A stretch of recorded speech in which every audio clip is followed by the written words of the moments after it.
They say love makes you blind. I used to think it was poetic nonsense. But blindness isn't always sudden. It creeps in, soft and quiet, like fog rolling over a cliff's edge. By the time you realize how far you've fallen, the ground has already disappeared beneath you.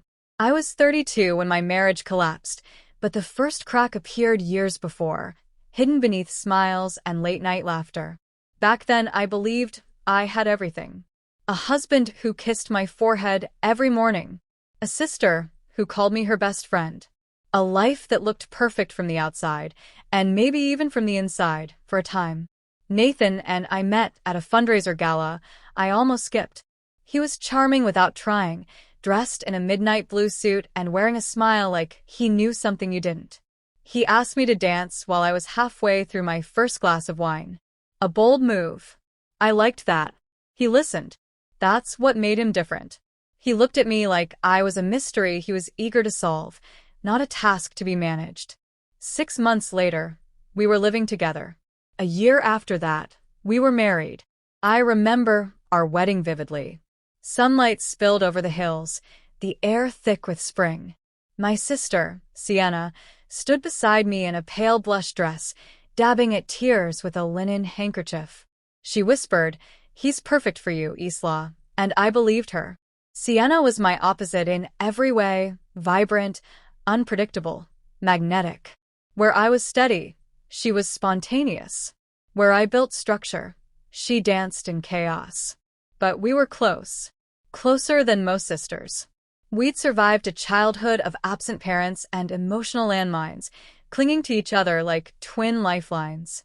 After the wedding, life slipped into a rhythm. Nathan started his law firm, working impossible hours. I taught literature part-time and managed the home. We were a team, or so I thought. The first sign was subtle, too subtle to register as danger. Nathan started coming home later.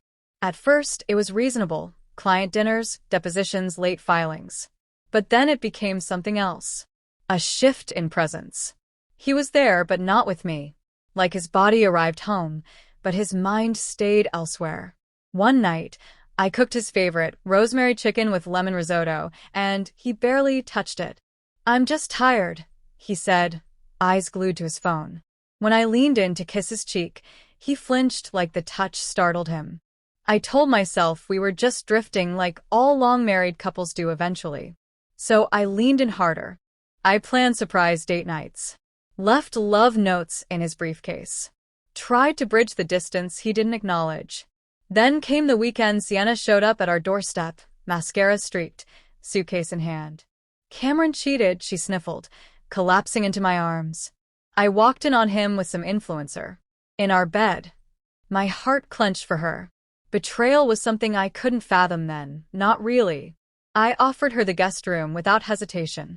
Nathan said nothing, just nodded once, and went back to his laptop. The first few weeks were almost fun. We had movie nights, spa Sundays, wine-fueled late-night talks. Sienna bounced back quickly. Too quickly, maybe, but I chalked it up to her resilience. Then I started noticing things. Subtle things. Sienna would come down in the mornings, wearing one of Nathan's oversized hoodies. She said it was just cozy. She laughed at his dry humor more than she used to. He started staying home more on weekends, claiming exhaustion from court cases. But I'd walk into a room and find them in the middle of a conversation that stopped too suddenly. The air between them felt thick, electric, unspoken. One night, while cleaning up after dinner, I dropped a wine glass. It shattered, and in the silence that followed, I looked up to find them both staring at me. But not with concern, more like guilt, coated in shock. "You okay?" Sienna asked too quickly. "Yeah," I said, though my heart thundered like it knew something my brain couldn't admit. I didn't want to be paranoid. I didn't want to be that woman, the insecure wife, the jealous sister. But once a seed of doubt is planted, it grows in silence. I began to watch them. To really watch. One Saturday morning, I caught Sienna scrolling through photos on Nathan's phone. She said she was looking for a picture from our trip to Lake Como, the one she wasn't even on. Nathan just smiled, said nothing, and walked out of the room. Later that week, I found Sienna's lipstick in the back seat of Nathan's car. She didn't own a car. She said she'd borrowed his to run errands while mine was in the shop. I told myself they were coincidences. I needed them to be. I clung to the memory of who Nathan used to be. The man who brought me tea during grading weeks. Who stayed up till 2 a.m. to build IKEA bookshelves because I liked how they looked in the catalog. The man who once wrote me a poem on a napkin at a diner in Vermont. But memories are no match for the present. One night, I sat on the patio, wrapped in a blanket, watching rain fall like silk ribbons. Nathan was upstairs. Sienna was in her room. Or so I thought. I heard a soft laugh. A whisper. I crept to the edge of the hallway, hard in my throat. Their shadows flickered beneath Nathan's door. 2 silhouettes. 1 bed. I didn't open the door. I couldn't. Not yet. Instead, I turned around, walked to the guest room, and closed the door behind me. The perfect illusion had cracked. And deep down, I knew it would soon shatter completely. Denial is a powerful drug. It cushions the fall, muffles the sound of your world collapsing. For weeks, I floated in that space between suspicion and truth, desperate for proof, terrified to find it. Nathan's behavior shifted again. He was no longer distant, he was attentive. Unnaturally so. He brought me flowers on a Thursday. Cooked dinner one night, burning the chicken but grinning like he'd just won me over again. He started calling me love again. That's when I knew. Guilt. It was guilt, not love, that softened his voice and filled our house with the artificial scent of effort. I began documenting everything. I told myself it wasn't spying, it was survival. I started by checking phone records. At first, nothing unusual. But then I noticed patterns. Late-night calls. Long ones. Numbers I didn't recognize. I dialed one and hung up before the first ring ended. A few days later, I installed a discreet GPS tracking app on Nathan's phone. It felt like betrayal, but in a home already soaked in deceit, I needed something solid. Something undeniable. The truth arrived on a rainy Tuesday. He said he had a client dinner downtown. Wore his navy blazer and cologne he hadn't used in months. He kissed me goodbye like he meant it. I watched him leave through the blinds, my fingers tightening around my phone. The GPS showed his location changing course midway through dinner. Not toward downtown. Toward a boutique hotel we used to visit for anniversaries. One of those quiet, ivy-covered places with no lobby cameras and too many secrets in the wallpaper. I drove there, heart thrashing so loud it drowned the engine hum.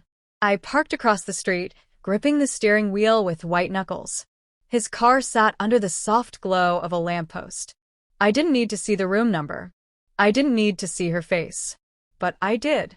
A half-hour passed before they emerged. Nathan, adjusting his collar. Sienna, laughing softly, clutching his arm. She wore the same red trench coat I'd complimented last winter. You should wear that more, I'd said. They kissed.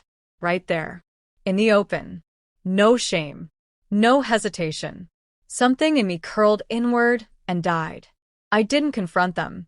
I couldn't. Not then. I watched them disappear into the night and drove home in silence, the evidence burning into my memory. The next morning, I sat across from Nathan at the breakfast table. I made coffee. Toasted bread. Normalcy as performance art. How was dinner? I asked, voice steady. He didn't blink. Fine. Long client was drunk. I nodded. Took a sip of my coffee. What would you do if I cheated on you? He paused mid-bite. What kind of question is that? Just curious. He leaned back, frowning. I'd be hurt, but I guess I'd want to know why. I nodded again. The lie coated the air like dust, fine and suffocating. That night, I pulled out the photos I took with my phone. Blurry, grainy, but clear enough. I couldn't sleep. I lay in bed staring at the ceiling, my body next to his, but my soul buried beneath months of betrayal. 2 days later, I asked him outright, "Are you sleeping with Sienna?" He didn't answer immediately, just stared at me. And in that silence, I saw the truth unravel like thread from a frayed seam. "Yes," he said finally. No anger. No denial. Just a weary exhale. I swallowed the scream clawing its way at my throat. How long? A few months. A few. I stood up, knocking my chair back. She's my sister, Nathan. I know. You know. I laughed, bitter and hollow. You ruined our marriage for what? A thrill? A fling. It wasn't just a fling, he said, standing too. You and I, we haven't been right for a long time. My vision blurred. So, you fixed that by crawling into bed with her?